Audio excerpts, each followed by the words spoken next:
Welcome back, UFC fans, and this is part 2 of UFC 257. Obviously, what we saw last night shocked many people, because obviously everyone had many people for Conor as their winner, including the bookies, which I discussed in my first video on the countdown to this fight. And as we saw, Dustin absolutely decimated Conor McGregor in the second round with a technical knockout. So it's the first time actually Conor's ever been knocked out and to the ground so badly. And there's been so many new memes and stuff come up on the internet, like just showing that sorry looking face of Conor, where he's just looks like he's just given up, to be honest. You can kind of see why from some of the footage that I've managed to pull up, and also some photos on this video, because Dustin really did, he proper went to town at the end with some brutal punching combos and also some great kicks as well. And obviously now Conor's discovered that Dustin has a great kick on him, and that really hurt his calf. So at the end of this video, you'll see some snapshots of Conor basically walking on a crutch at the end of the fight when he's leaving the event stadium, and also going to his car. And he's also on a sofa because he's in pain. You can tell he's really struggling to walk, and Dustin hurt him. Like Dustin said, he held back as much as he could because sometimes he can go a bit OTT. I think the aggression in him and the testosterone and the adrenaline kicks in, but he has to remember to step back because he can leave himself open. But obviously that didn't happen in this instance. He absolutely destroyed Conor. He actually made Conor look like an amateur, in my opinion. And I did say in my first video that I wasn't going to call it on Conor. I was quite hopeful for Dustin because, as I mentioned in the first one, I felt that he's come such a long way in the sport, and because he's been consistent throughout, he's had no breaks like Conor.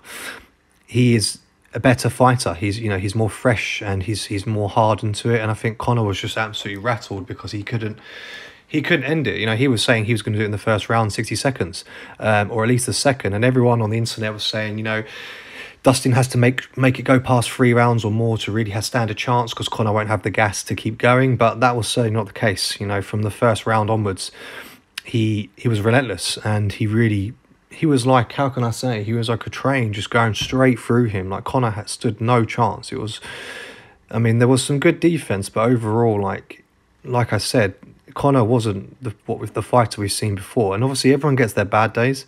It can happen. He admitted at the end of the fight, I need to get back on my game. I can't keep having these long breaks and retire and come back. It's obviously affecting my ability to win fights, and that was clearly evident to see. But that doesn't put Dustin down in any way. And I'm really pleased for Dustin. He was a deserving winner, and he did it in great style. He absolutely annihilated him, and that's what we want to see. We want to see some real aggression. Here's the photo. Obviously I haven't put the meme one on, but I'm sure you'll see some funny ones online of Conor in that position, so it is hilarious, to be fair. But going back to the actual fight itself, obviously it was only short, 2 rounds only. Shame was a little bit longer, but it certainly wasn't a boring fight. And it's great to see someone like Conor get taken down a peg or two, because he has become a bit of an arrogant twat in parts over the years. He's got a bad reputation because of the way he is, and I think he was taught a lesson.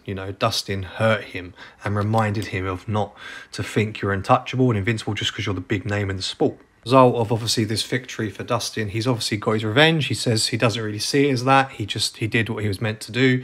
He's proud for that and doesn't really care for that he's beaten Conor. But this is actually set up now a possible trilogy match. Some fans are saying it was a setup. They don't believe that Conor was ever going to win, because Dana wants to basically have a trilogy fight from this just to generate more money and interest in the sport. I don't agree with that. I think that Dustin won fair and square. I think he genuinely hurt him, and Conor he can't fake that level of pain, especially with the limping and whatnot. And he wouldn't want to be embarrassed like that publicly. He wants to be the winner. He wants to be the champ. So I don't think that's going to happen. Well, I do believe there's going to be a trilogy fight now. Is it going to be as good? I'm not sure.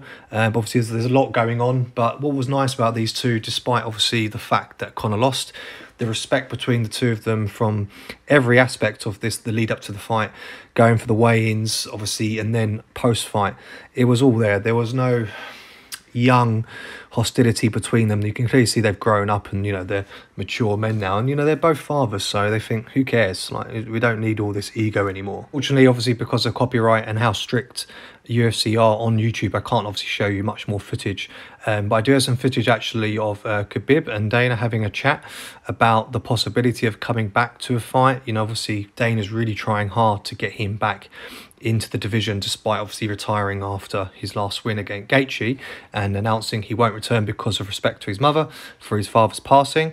So you can see here where he's chatting about, you know, the potential for the pay-per-view and what would happen if Khabib came back against Conor, or now perhaps Dustin. Now, Dustin hasn't really expressed a serious interest in that, but Conor definitely has, especially with the fact that after the fight, Khabib very publicly tweeted that, you know, it was fighting talk, shall we say. You know, he was digging out Conor, and as we know in the past, Conor's been the one doing that to Khabib. So this time the roles were reversed. But I mean, when Dana was interviewed, he was saying, you know, he spoke to Khabib and he said, there's no one in the sport that can take me on.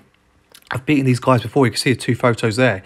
He's beaten them before and he'll beat them again. And so he has no real challenge as well, no motivation. I mean, he's already made his money as well. What does he have to prove? He has no interest.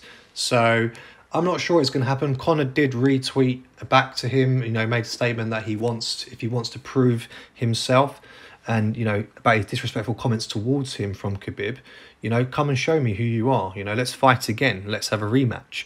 Is that going to happen? I don't think so. I really don't think so. I would love it to happen. I'll be honest, I'd like Khabib to come back and fight both Conor and Dustin, because that would be quite an interesting matchup. Obviously, Dustin has proven himself now as one of the best in the division. Conor is still up there, you know, he's not like down on the pecking order again, but he has a lot more to prove this year. He needs some fights, and he said he wanted 7 fights this year, so that's definitely going to happen. I think, you know, Dana wants him back on board. Naturally, he's great for the sport, great for PR, great for money, of course, so it's more than likely to happen. But if Khabib comes back, that really is, you know, looking into a crystal ball and hoping. So hopefully it does happen. Here's Conor obviously speaking about the what was mentioned by Khabib on his tweet and stuff, and obviously, you know, Conor's here saying what I've already said. So we'll see what happens there. Maybe there'll be some developments, maybe not, but fingers crossed. Now, obviously, for the co-main event in the lightweight division, we actually had 2 other fighters battling it out, and as we know, Michael Chandler's debut against Hooker, and Hooker's a fantastic fighter, and again with the bookies and the odds, everyone had not Chandler in favour, they had Hooker in favour for the win, and surprise surprise, again they can get it wrong from, you know, fan favourite stuff. Chandler absolutely blew him out the water in the first round, and in a post-fight interview, he was saying, look, I want to take everyone on. I want to prove myself that I'm the champion of this division, you know, not Dustin, not Conor. Obviously, he'd love to fight Khabib, but he knows Khabib's not like to come back, but he's definitely now someone to really take seriously, and I think the bookies need to reevaluate the odds they put on this man in the future, because I mean, the power of this man, you know, one hit and he was down. Hooker was down. I couldn't believe it. It was a really impressive fight. Now, I'm going to make a separate video on this one at some point to speak about him and this fight itself. But obviously, just focus on Conor and Dustin for this one. So watch out for the video on that.